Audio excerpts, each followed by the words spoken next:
2022, l'heure du choix. C'est votre nouveau rendez-vous pour ne rien manquer de l'actualité de la campagne présidentielle. Grâce à nos envoyés spéciaux qui seront au plus près des candidats, nos correspondants aussi à l'étranger et nos reporters bien sûr en France. Sans oublier l'édito de Roselyne Fèvre, les décryptages de nos chroniqueurs et correspondants. C'est un regard différent sur ce scrutin majeur que nous vous proposons. Rendez-vous donc tous les soirs à 20h15, heure de Paris. France 2022, l'heure du choix, à suivre sur France 24 et france24.com. France 24 et RFI, en partenariat avec France 2 et France Inter, avec Ipsos Soprasteria.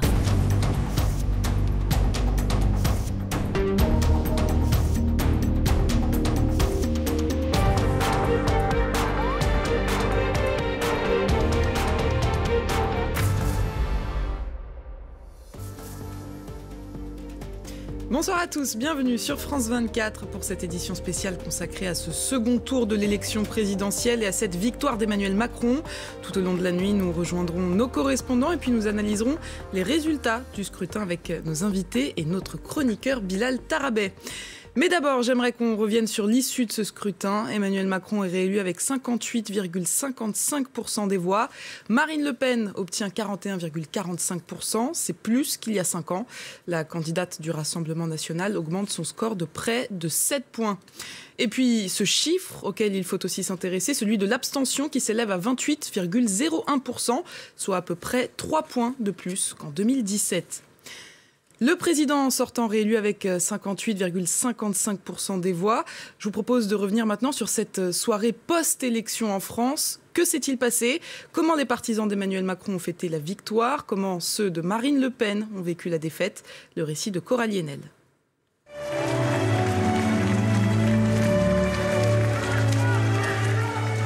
Au pied de la Tour Eiffel, l'Ode à la joie, hymne européen, retentit sur le Champ de Mars.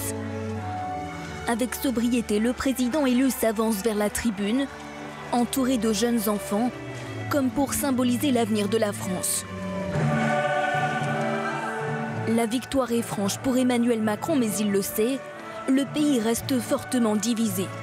Dans son discours, il veut apparaître comme le président de tous les Français. Alors il nous reviendra ensemble d'œuvrer à cette unité par laquelle seuls nous pourrons vivre plus heureux en France et relever les défis qui nous attendent. Les années à venir, à coup sûr, ne seront pas tranquilles. L'avance d'Emmanuel Macron au second tour est moins forte que lors de la précédente élection en 2017. L'abstention est plus élevée et l'extrême droite gagne du terrain. Sa rivale Marine Le Pen échoue pour la 3e fois à rejoindre l'Élysée, mais elle obtient son meilleur score. Les idées que nous représentons arrivent à des sommets un soir de second tour d'élection présidentielle. Avec plus de 43% des voix, le résultat de ce soir représente en lui-même une éclatante victoire.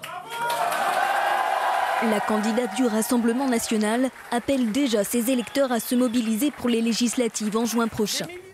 Même stratégie pour Jean-Luc Mélenchon. Arrivé 3e au premier tour, il a demandé aux Français de l'élire Premier ministre, autrement dit, de lui offrir une majorité à l'Assemblée nationale. Ne vous résignez pas.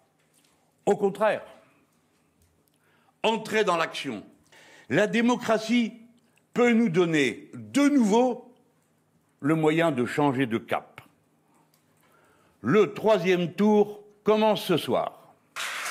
De son côté, le candidat de Reconquête, Éric Zemmour, qui avait appelé à voter pour Marine Le Pen, espère une union des droites pour les législatives.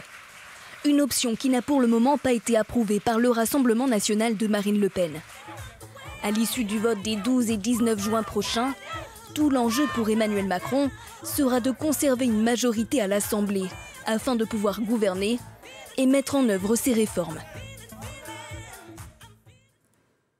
On l'a vu, Emmanuel Macron a donné son discours tout à l'heure devant des milliers de personnes près de la Tour Eiffel, au Champ de Mars plus précisément. Notre envoyé spécial Florent Rodeau y était. On l'écoute. Les lumières